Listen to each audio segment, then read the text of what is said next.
as qualifying. So in theory, some of them at least can go quicker. Let's see. We're ready for the Red Bull MotoGP Rookies Cup Race 2. Away we go. Who makes a good start?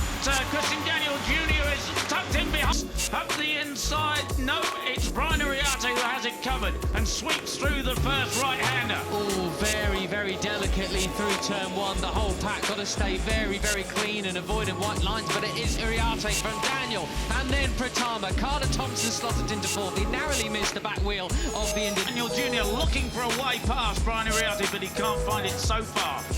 I do wonder what kind of race we're about to see. Will the riders have looked at what happened yesterday and thought, I can't have that kind of mess again. If I have more pace, I need to go for it. Christian Daniel, as you said, already getting impatient behind the 51 of Uriarte. He switches towards the inside line and Daniel goes for the lead but thinks better of racing each other all along. And that's there getting all involved. It is Pratama who goes through into the lead. And there's, using every inch of road all over the place there, but absolutely superb stuff from Veda Pratama, as you said, Matt. The other two are mucking each other up, and Veda just took advantage of that. Slab, the number 17, he's up into 13th on this one. He's actually nerfed wide by Marco Morelli yesterday. That's why Morelli, the Argentinian, got his long lap penalty, but all cleanly through today. Look at the number 7, Beñat Fernandez, going round the outside at the final corner. We know he has pace, but he's been a bit disappointing in the last couple of races, obviously trying to put that right.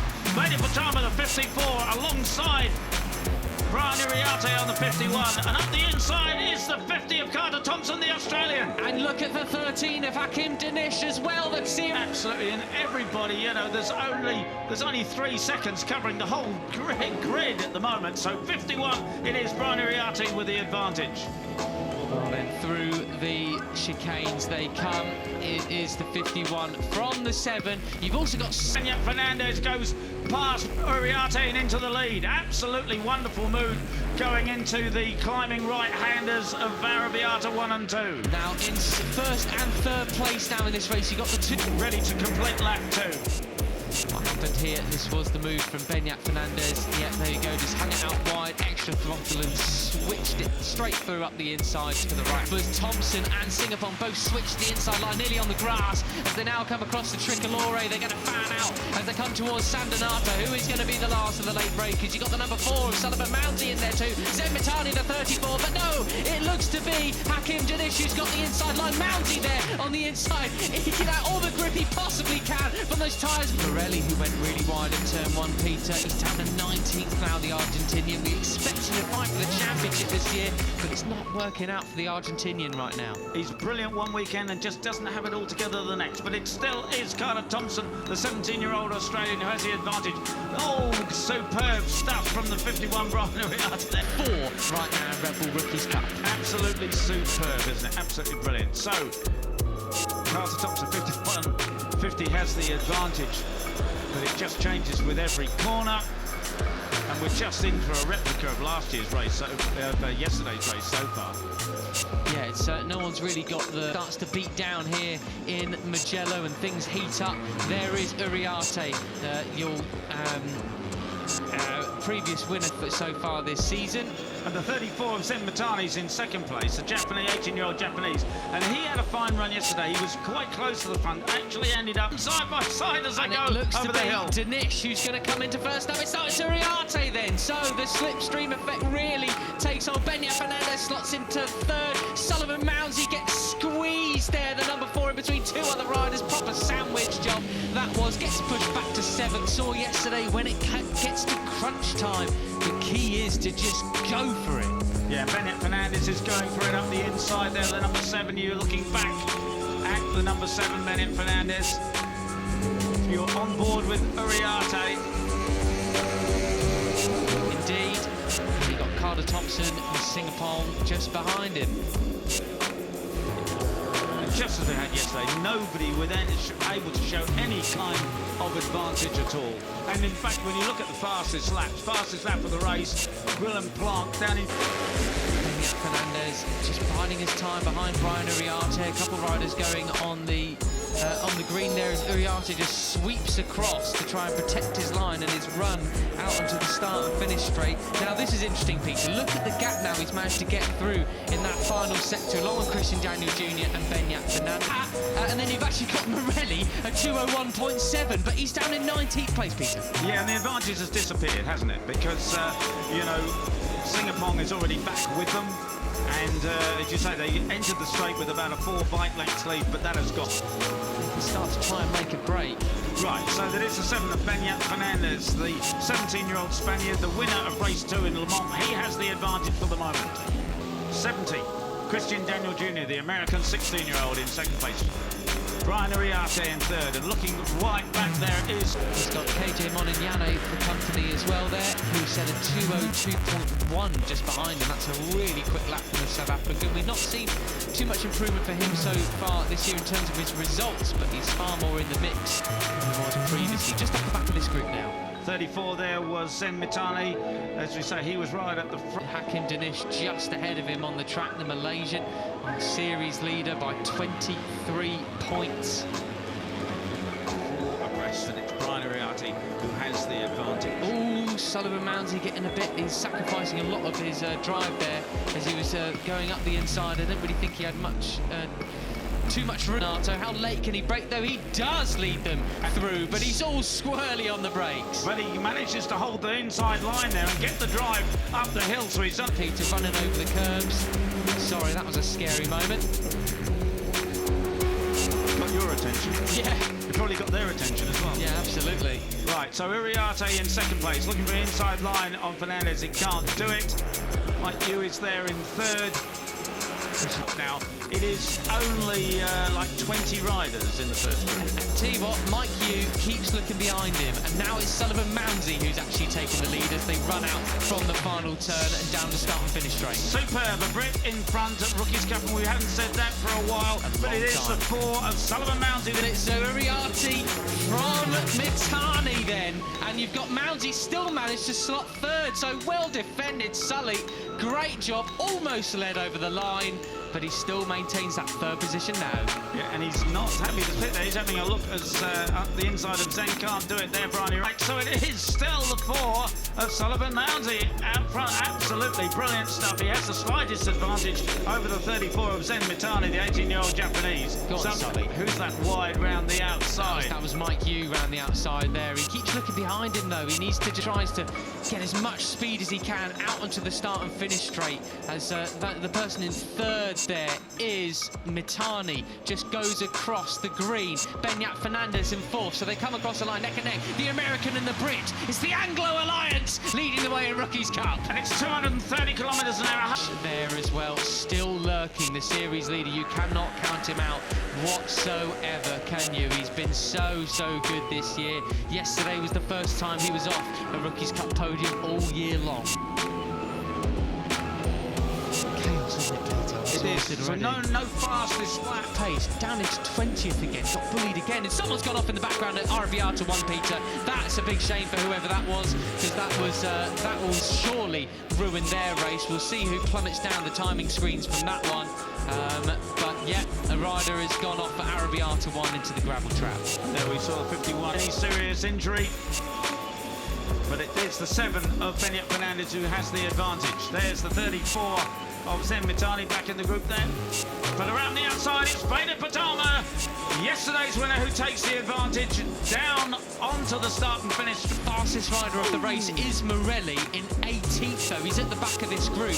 But you can be as fast as you like. Look at that, that's ridiculous. Brian was superb up the inside. He really is good there, which is great, but that's the first corner, not the last corner. How many riders went? David Gonzalez now yesterday's second place finisher. And great to see the 45 of KJ Moynihan, the 18-year-old South African there at the back of that group. He's learning a lot, running a faster pace than I've seen him all season. Brilliant stuff from Monignano. Come on, that's the kind of improvement we like to see as well. For long as Beñat Fernandez tries to go up the inside, fails that time around. And you saw there the 13 of Hakim Danish. He's in the hunt there very much in 5th place, just ahead of Ega Pratama. Christian Daniel in third there, lurking, that's where he started. You know, showing any kind of advantage. They're still not lapping quite as quick as they did in qualifying. So in theory, theory, they can go quicker, but absolutely impossible so far for anyone to break away. Let's see if Uriarte can do it. He's a little bit further ahead of the 70th Christian Daniel Juarez. Up the inside is Beñat Fernandez. Oh, he pushes them wide though, and it's going to be Mounsey who leads coming out of San Donato then. But for how long will Beñat Fernandez get him on the cutback? He does squeeze him out. Look at that. Ooh. Brilliant. Brilliant. But Sully gets it back straight again. Go on, Sully, have some of that. Go on, yes, there. It's just in one corner there. Oh, goodness me. Well, that was he must have got into the wrong gear or something coming into that left-handed. I don't think it was just, well, maybe just out-braked himself. But anyway, well, he's trying. He's trying. 77, Tinez in third place now, the Venezuelan. I was going to pick him up and say that's a great ride from him. So few technical issues with these motorcycles. The Rookies Cup technical crew and the KTM guys just keep these things rolling absolutely superbly. It's very unlucky if Carter actually has got a technical problem there. But the 70, it is. And then just behind them, I think we now have. Oh, as they go across the grass and everything as well. It was Ramadipa I was looking at, the number 32. The other Indonesian rider that we have in the class is going to be Christian Daniel Leeton towards 10-1. Martinez had last year per se of, it was really just a year-long four-way fight between Uriarte, Carpe, Quiles and Peroni, and then like the likes of Morelli there in the end as well. But this year it's just all to play for now, despite Uriarte and Danish being up the top. Yeah, absolutely superb. And let's hope this is. Oh my goodness, look at that. No one has the slightest, no one's able to open up more than a 2 or 3 bike length lead, and it doesn't last for more than a corner or two. Morelli's managed to make some progress now. He's up into 10th position is the Argentinian. Fernandez was there, but they got away with it anyway. So the 54 now of Veda Pratama, yesterday's winner, takes the lead again. Out onto the start and finish. There'll be just 2 laps remaining when they cross the stripe this time. But it could be that time again, Peter. Pratama pulls the pin. Will he make it 2 of 2 here in Mugello? He's decided the time is now. He's got the pace. Get in a moment. Keep your eye on the 13. The series leader. He needs to be so clever in these final laps. He can't afford to keep losing big points to Uriarte, or the championship could be back on. And it could be back on if Veda Pratama picks up another 25 points. Here's a Beata 2. And he drops. Oh, and they're off at 34. That's the 34 of Zen Mistari off on the grass. And I think a couple of other people were touching certainly on the green and probably the growing green stuff as well. Well, as it stands, it would be 24. Can you, Marco? This is the kind of comeback ride that you need to see from him. He's going to lead them over the line for the final lap. Peter, here we go. 95 from 4 from 7 and 32 in Ramadipa. Pratama going into third now. So the 1, 2 and 3 previously in the series. 1, 2, 3 in the race. That's right. And these guys have got to put their head down. They really need to sort it out between the 3 of them. But look at that pack. Uriarte's pushed back to 5th now, it seems, as well. Peter, this isn't like a pack of wolves, it's like a rummage of vultures. It's absolute chaos. And Danish there with a great move there up into 2nd place. He's got to do that if he's going to chase Veda Pratama, and Veda are starting to stretch this pack. Who's got anything left? Karpushin's just off the back of it, but it is Pratama leading them into the final set of 4 corners. Biondetti 1 and 2 coming up. If you get a good run through here, you could well be leading out of the final corner onto the straight to take a victory. Who will it be? And it is, but Veda Pratama pulls out. Is he going to pass him? Oh, it's a photo finish! A photo finish! Who will it be? Pratama, was it Indonesia? Danish. It's a photo finish for sure. Was it Indonesia? Was it Malaysia? It says it's Pratama, but we don't deserve 10th, does he? No, he doesn't. Absolutely. So, but mind you, so did the rest of them. Oh, wow. All of them. What a race. What a race, Peter. Tinez 12th, he should have been better. Mitani 13th. Morelli for a little flash. No, it's going to be a photo finish, but it's not often that race results confirmed, Peter. Yeah. Pratama's got it. A double. Wow. The double for Indonesia, eh? Just like buses, you wait around long enough. Since 2007 for one to come along, and then 2 come along. In Harris, yes, exactly. And then he missed missed Le Mans with an injury that wasn't a Rookies Cup injury, so he missed a couple of races. Came back with a. Veda Ega Pratama kantongi bonus 200 juta rupiah usai 2 kemenangan beruntun. Menurut laporan KBRN, Veda Ega Pratama mendapatkan bonus sebesar 200 juta rupiah setelah sukses menyapu bersih 2 kemenangan di seri keempat Red Bull Rookies Cup di Mugello. Prestasi ini menjadi momentum besar bagi pembalap muda asal Gunung Kidul ini. Sikat 2 race di Mugello, sejarah baru Indonesia. Performa Veda yang menawan di Mugello, menang pada race 1, 21 Juni, dan race 2, 22 Juni, tidak hanya membangkitkan semangat nasional, tapi juga mencetak sejarah sebagai pembalap Indonesia pertama yang menang back-to-back di ajang Rookies Cup. Gelombang dukungan mengalir deras dari pecinta motorsport tanah air. Tidak mau cepat puas, sikap juang Veda. Liputan 6 melaporkan bahwa meskipun kini namanya sedang bersinar, Veda tidak mau cepat berpuas diri. Ia menegaskan bahwa fokusnya tetap pada persiapan menyambut seri berikutnya, termasuk ajang Junior GP Prancis. Sikapnya mencerminkan profesionalisme dan kedewasaan mental meski usianya masih belia. Siap tampil di Junior GP Prancis di Magny-Cours. Bola.com menyebutkan bahwa FIM dan Dorna Sports telah menetapkan Veda sebagai wakil Indonesia di kelas Junior GP musim 2025. Ia akan tampil di seri Prancis di Circuit de Nevers Magny-Cours, ajang yang menjadi tolok ukur menuju kelas MotoGP. Statistik klasemen dan proyeksi. Sebelumnya, pada kualifikasi Mugello, Veda meraih grid start P2 setelah mencatat waktu 1:59.926, hanya terpaut 0,109 detik dari pole position. Meski awalnya memimpin grid Aragon, ia sempat kehilangan podium karena kesalahan di tikungan ke-8, dan akhirnya finish P4. Namun itu jadi pelajaran penting menjelang seri berikutnya. Reaksi dari publik, dukungan loyal. Di Indonesia, terutama melalui media sosial dan media massa, kemenangan Veda diminati halayak luas. Liputan 6 menyoroti stok kemenangan beruntun dan sikap rendah hati Veda. Detik.com juga mengangkat kisah ini, termasuk heningnya lagu Indonesia Raya berkali-kali di Mugello, menegaskan kebanggaan nasional. Ambisi besar ke Eropa dan MotoGP.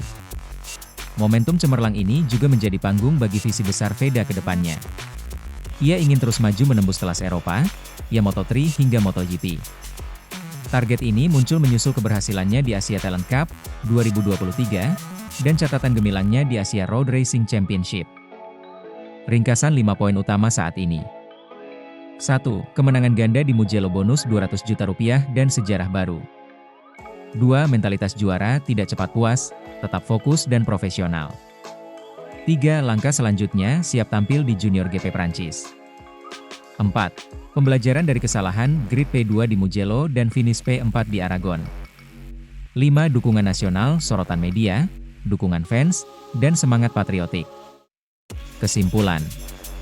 Prestasi Veda Ega Pratama di Mugello bukan hanya momen gemilang secara individu, tapi juga inspirasi bagi banyak pembalap muda Indonesia. Kombinasi skill, mental kuat, dan dukungan finansial, ditambah semangat juang keras, membuat Veda jadi salah satu talenta terpanas di kancah balap motor dunia. Kini, semua mata diarahkan pada penampilannya di Junior GP Prancis dan potensi lonjakan karir ke MotoGP.